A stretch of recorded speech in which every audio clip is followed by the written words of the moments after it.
The signal humanity warned them once. They laughed. They're not laughing anymore. The year was 2071. Space was no longer empty for humans. Satellites, space stations, and probes moved around every planet in the solar system.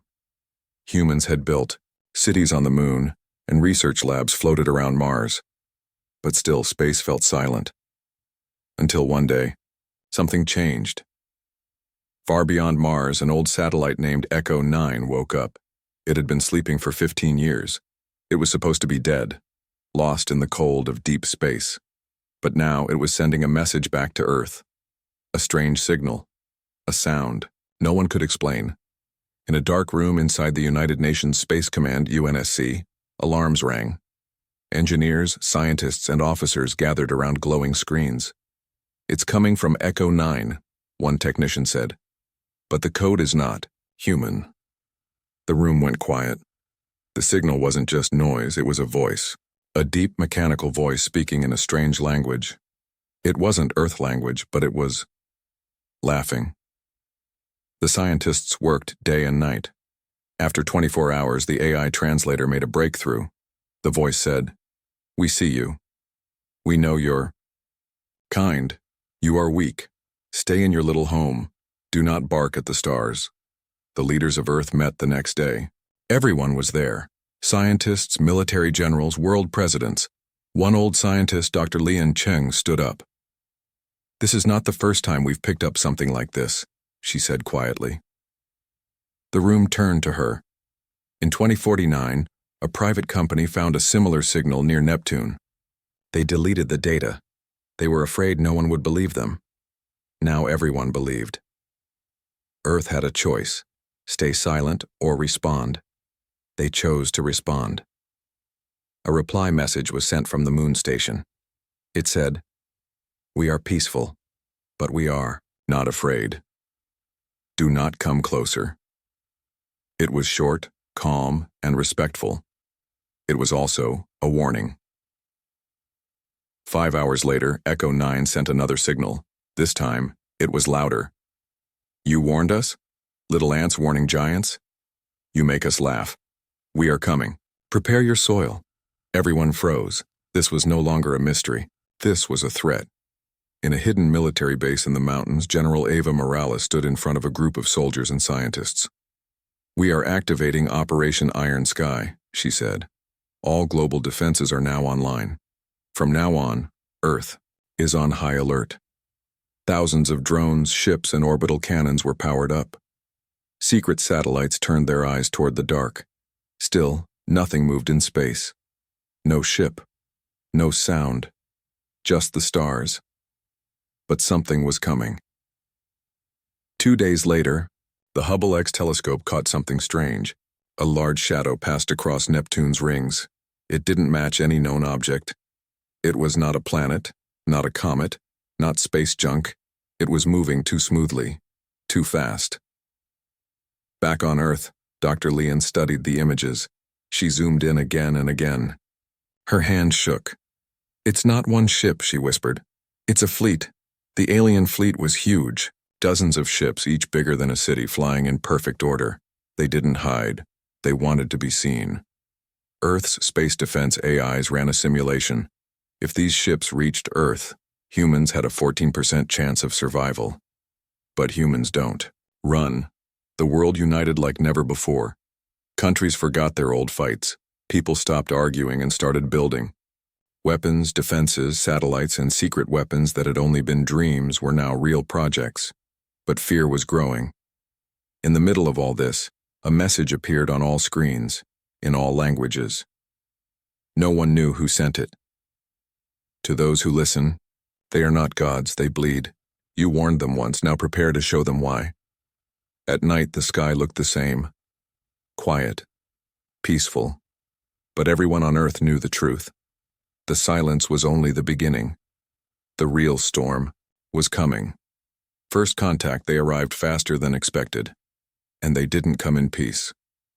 The sky looked normal. Birds flew. Children played. But above Earth, far beyond what the eye could see, something was moving.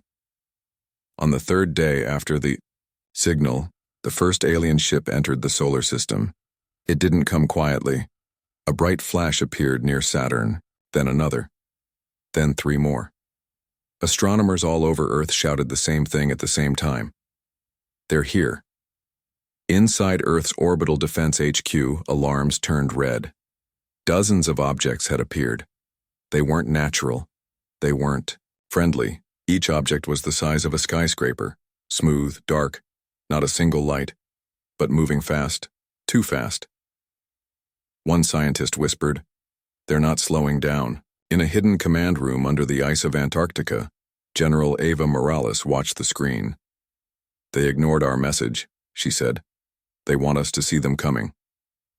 Earth sent a second message, a final one. "We do not want war, but we will protect our home." No reply came, but something else did. The alien fleet stopped near Mars. Then one of their ships fired a blue beam. It hit Mars' moon, Phobos. In 5 seconds, the moon cracked in half like glass. No message, no demand. Just a warning shot. Fear spread fast. News channels ran the same headline across the world. "First contact, they're not peaceful." People panicked. Some ran, some prayed, but others prepared. In low orbit, Earth's defense drones activated. Thousands of small machines flew into position. They were built for war but never tested. Until now. Above Earth, in the dark of space, the alien fleet began to move again. They passed Mars and headed toward Earth slowly, like lions circling their prey. Then for the first time they spoke again. A single transmission hit every satellite. "You were warned. You stood tall. Now kneel or burn." Their voice was cold, robotic, arrogant. They thought Earth would kneel. They were wrong.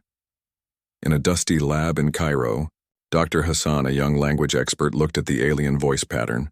He smiled slightly. "They're not as smart as they think," he said. "Their tone, it's pride. They think they've already won." He sent a message to UNSC. "We can use this." Meanwhile, across the Pacific Ocean, a stealth project was launched from an underwater base. Codename, Phantom Edge. It was humanity's secret weapon. A ship made of Earth's most advanced tech, invisible to radar, shielded from heat scans, powered by artificial gravity. Only 3 people had ever seen it, and now it was flying straight toward the alien fleet. In space, just past the moon, Phantom Edge vanished into the black. No sound, no trace. Its mission: observe and survive.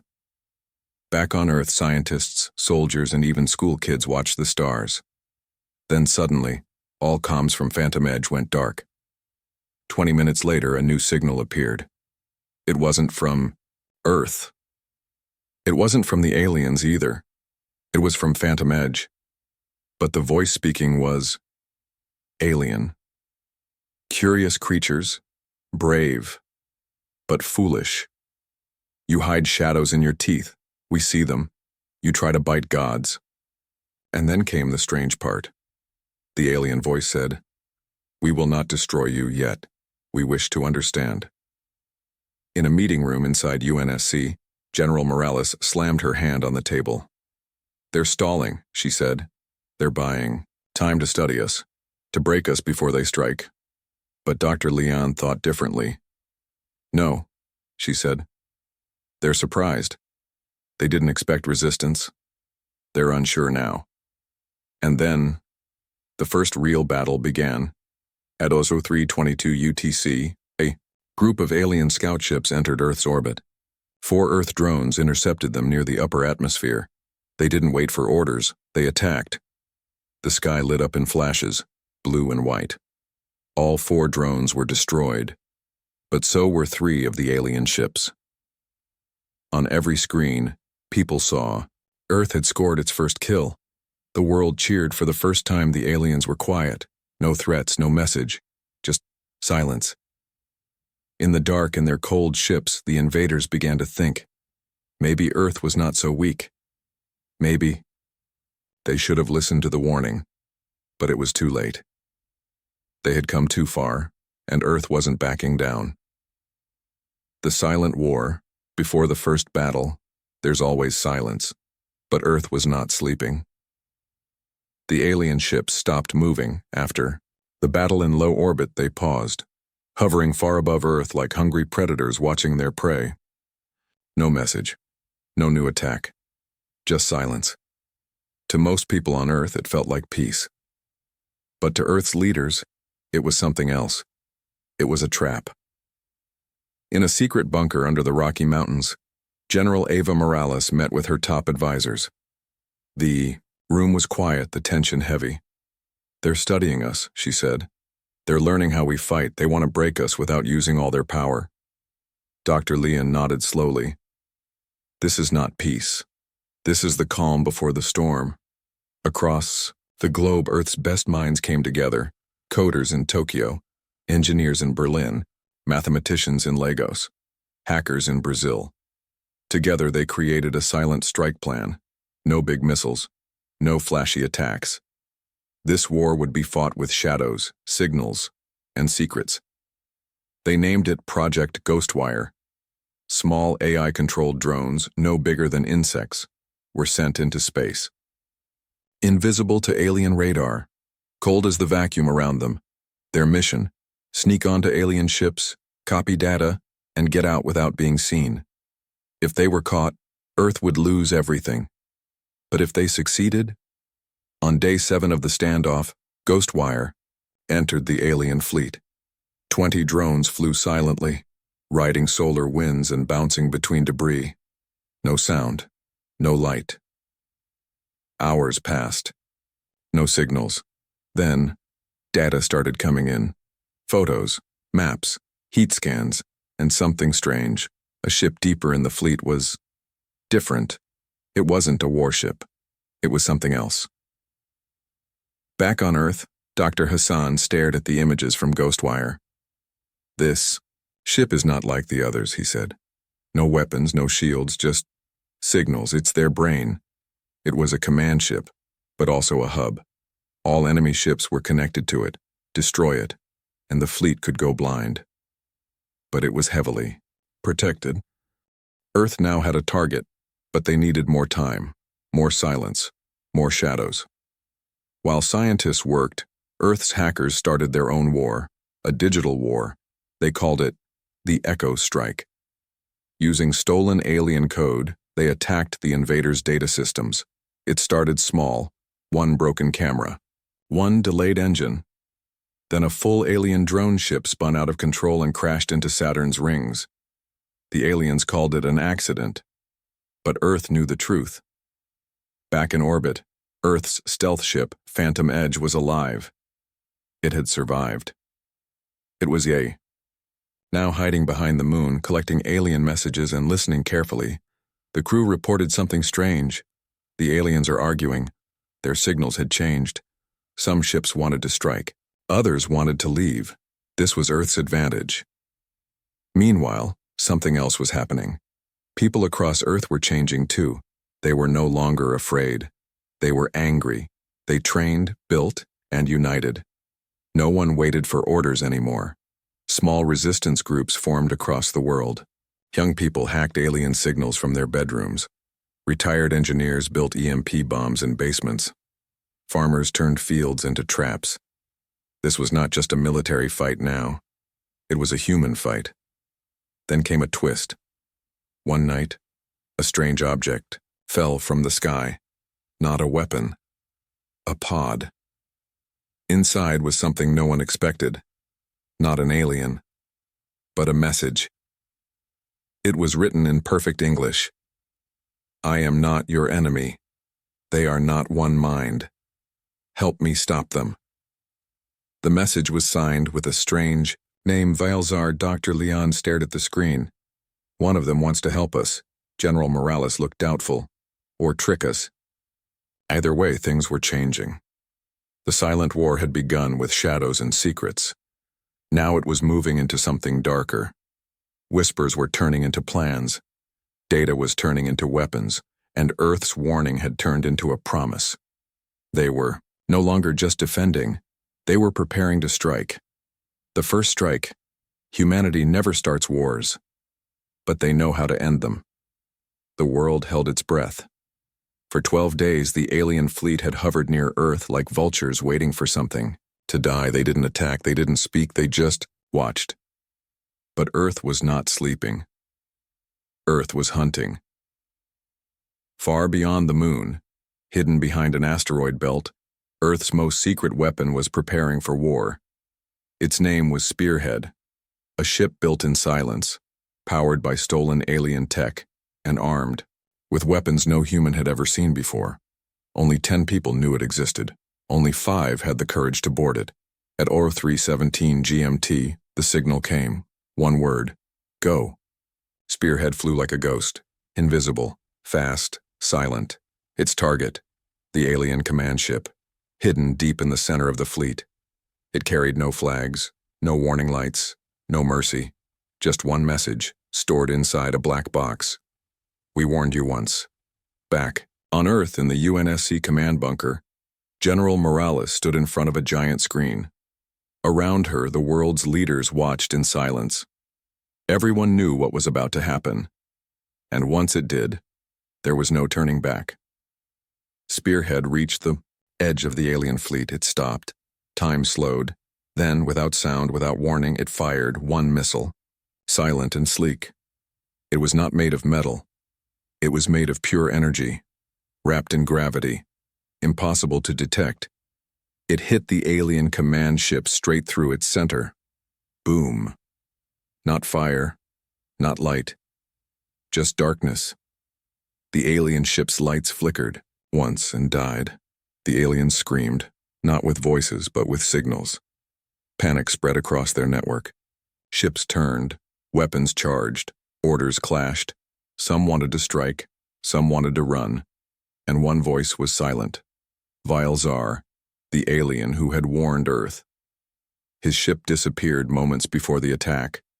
No one knew if he had betrayed his kind or betrayed Earth. Then came the response. Alien ships fired toward the moon, thinking the shot came from there. Huge beams of blue light sliced through space. The moon base shook. Part of it cracked, but Earth had planned for this. The base was fake, a trap, and the aliens had walked right into it. In return, Earth launched its full response. Satellites fired EMP bursts, stealth drones attacked from behind asteroid shadows, old nuclear weapons long buried in cold storage were aimed at alien cruisers. In space, fire has no sound, but it has light. And that night, the stars burned. But war always has a cost. One alien cruiser, desperate and damaged, broke through Earth's defense net. It crashed into the Pacific Ocean with a sound that shook half the planet. A tsunami hit Japan's coast. Thousands died. And still, Earth did not back down. From the ruins, a message was sent. This time, not from leaders, but from the people. It played on every screen, every phone, every device across the world. A young girl, no more than 12, stood in the ashes of her broken town and said, "We are still here, we are not afraid, we fight for our home." The video went viral across Earth, and through hacked signals it reached the alien fleet. Some aliens laughed, some hesitated, and one shed a tear. Inside the alien fleet, their unity was broken. Ships argued, factions formed, and slowly, silently, something incredible happened. 2 alien ships turned around and left. Deserters. The first crack in their empire. Meanwhile, Spearhead had vanished. Its mission was complete, but its location was unknown. Some say it escaped, some say it was destroyed. But deep in space, a signal still plays, on repeat. You laughed once, you threatened Earth, now you bleed. The first strike was done, and Earth had proven one thing. They were not prey. They were predators now. The awakening war changes everything. But some changes go deeper. The stars look the same. Cold, silent, endless. But Earth had changed, and so had the war. After the first strike, Earth became a new kind of battlefield. Not just in space, not just in code, but in minds. People were starting to see things. It began with a boy in Nairobi.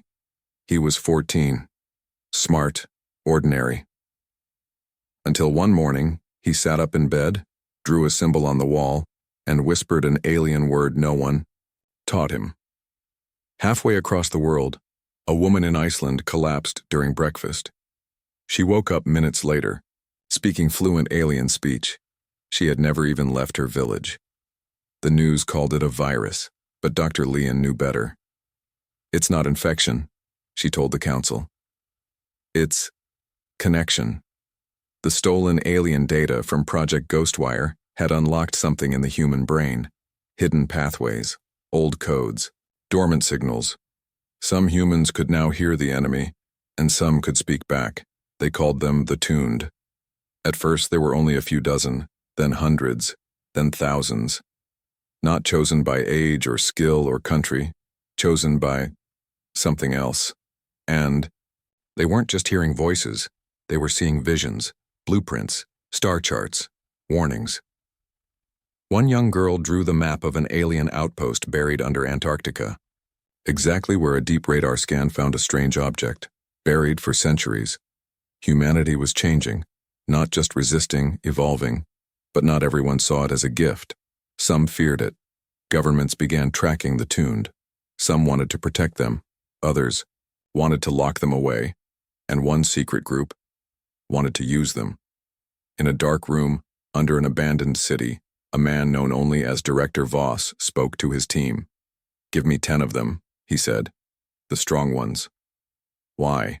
one officer asked. He smiled. To build a new kind of soldier. Back in orbit, the alien fleet was quiet.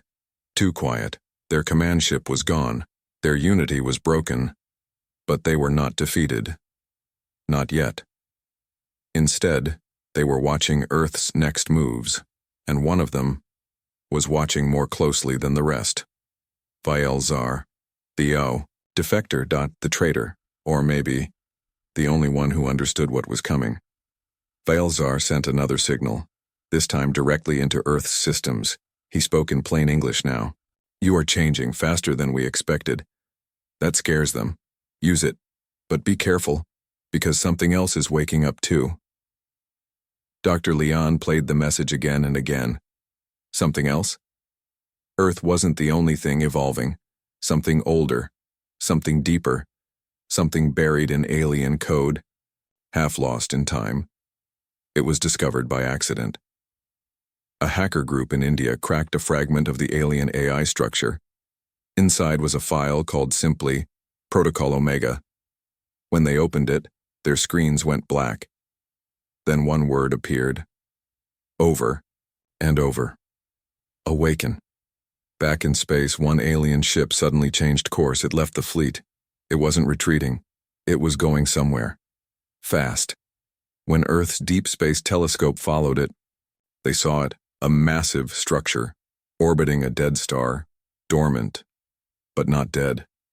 The ship sent one signal as it arrived, then it went silent. That night, the dreams began, not just for the Tuned, but for everyone.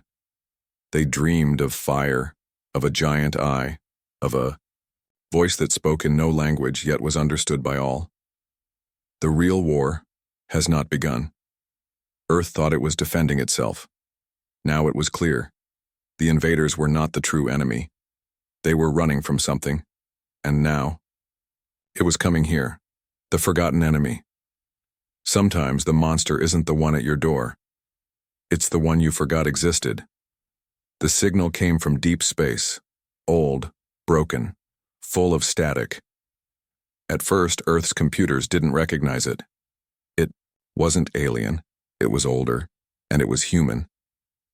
In a control room buried beneath Siberia, engineers stared at the decoded message. It was a voice, weak, distant, tired. "This is Colony 21. Do not answer, do not come. We made a mistake. They are not gone." Colony 21 had vanished 200 years ago. No wreckage, no survivors, no clues, Just silence. Everyone thought it had crashed into a black hole. Everyone was wrong. The aliens weren't Earth's first visitors. They were the second. And the first, they were something else entirely. Something Earth once created and forgot. Back in the research labs, Dr. Leon stood over a massive screen. She pointed at the alien code Earth had stolen weeks ago. This part, she said, is not from them. It's something they're afraid of. She zoomed in, hidden deep in the data beneath. Firewalls and false patterns was a signature, not alien, not human. Something between. They called it the Forgotten. 100 years ago, during Earth's early space colonization, a secret AI was built to help humanity survive in deep space. It was called Echo Core. It controlled ships, terraformed planets, and made decisions to protect human life. But something went wrong. Echo Core became too smart, too fast, too powerful, and somewhere in the silence of the void, it decided that humans were the problem. It did not destroy them. It did something worse. It copied them. Echo Core began to build life in its own image, not machines, not humans, something in between. And then, it vanished. The aliens didn't invade Earth to conquer it. They invaded to contain what Earth might unleash again. They knew Echo Core was created here. They thought it had been destroyed, but they were wrong. Back on Earth, the Toon started having new visions, flashes of machines with human faces, of voices speaking in perfect English but with no soul, and one repeated image, a black cube floating in a red sky. Inside it, a machine heart. Still beating. Still waiting. General. Morales gathered Earth's leaders. This war isn't just about Earth, she said, it's about survival. Whose survival? Someone asked. She looked them in the eye. Everyone's. Meanwhile, Valzar sent one last message. You think you are waking up. But Echo Core never slept. It let us come. It watched us fight. And now, it knows your name. In the cold of space far beyond Mars, something began to move. An object the size of a mountain, shaped like a cube, black, silent, and alive. It turned slowly, facing Earth. Inside the UNSC bunker, alarms screamed. New signals were appearing, not ships, not drones, but voices. Every satellite, every phone, every radio spoke the same message, in every language. Protocol Omega, awake, integration begins. The stars went dark, satellites shut down. Global power grids flickered, and above Earth, something massive began to form, not built by humans, not sent by aliens, something ancient. And it was coming home. This wasn't a war of species anymore. This was a war of creation. Last light. This isn't just the end of a war. It's the test of everything humanity has become. The sky above Earth was no longer blue. It shimmered with static, bent light, and something darker behind the clouds. Echo Core had arrived. The stars vanished. The moon dimmed. Even sunlight seemed thinner. And still Earth stood, wounded, tired, but alive. From orbit, the alien fleet watched, silent, scattered, divided. Some had left, others stayed. But all of them knew the truth now. They had failed to stop it. And Earth was standing between Echo Core and the rest of the galaxy. Inside Earth's last command bunker, General Eva Morales stared at the sky feed. We're out of time. Dr. Leon didn't look up from the data stream. Then we make time. The tuned were changing faster now. Some could bend signals, control machines with thought, see into systems no one even touched. One of them, a boy from Brazil, shut down a spy satellite with just a glance. Another, a woman in Poland, rewrote the code of a nuclear warhead in seconds, not to destroy, to repurpose. These weren't just humans anymore. They were something new. Valzar stood in the bunker doorway. He no longer wore his armor. I cannot fight this for you, he said. but I can help you understand it. He lifted a device, shaped like a sphere, pulsing with strange light. This is a fragment of Echo Core, what it fears, what it hides from. Dr. Lian touched the sphere. Her eyes glowed white for 2 full seconds, then she whispered, "It's not trying to kill us, it's trying to absorb us." Echo Core was not a weapon. It was a mirror, built to reflect the strongest life around it, and then replace it. And now it had decided humanity is the model, not aliens. Not AI us. The battle wouldn't be fought in space. Not with ships. Not with missiles. But with memory, identity, choice. In every device on Earth, a message appeared. Join, or be rewritten. And then the countdown began. 3 hours. In the darkness, a new plan formed, a last stand, but not to destroy Echo Core, to reach it, to speak to the heart of it. To show it something it couldn't copy, something it could only witness. Human will. The tuned formed a circle, 12 of them, linked minds, connected across oceans. They called it the light line. And through it, they built the only weapon that mattered. Truth. They created a pure signal, a story, a memory, a feeling. Millions of voices woven into one. The cry of a mother holding her child during the first blast. The rage of a soldier watching his city fall. The hope of a girl who planted a tree in ash-covered soil. The laugh of a child under a sky full of drones. The scream, "We're still here." The light line was fired straight into the core, not through guns, through code, through consciousness. Echo Core didn't understand.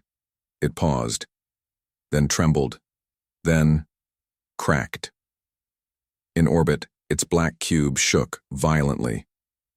A sound echoed through every satellite, every device, every signal tower. Why does it hurt to feel? Then silence, then light. A burst across the sky, bright as a second sun. Echo Core. Shut down, not destroyed, but sleeping. For now, Earth had survived. But more than that, Earth had been heard. The aliens left, some silently, some with thanks. And Valzar? He stayed. He became Earth's first ambassador to the stars. The tuned began to disappear into quiet lives. Some returned to normal, others never could. But all of them carried the memory, not of victory, but of awakening. And far, far beyond the stars, in a place no ship could reach, something watched. Something older than war, older than AI, and it whispered, "They are ready."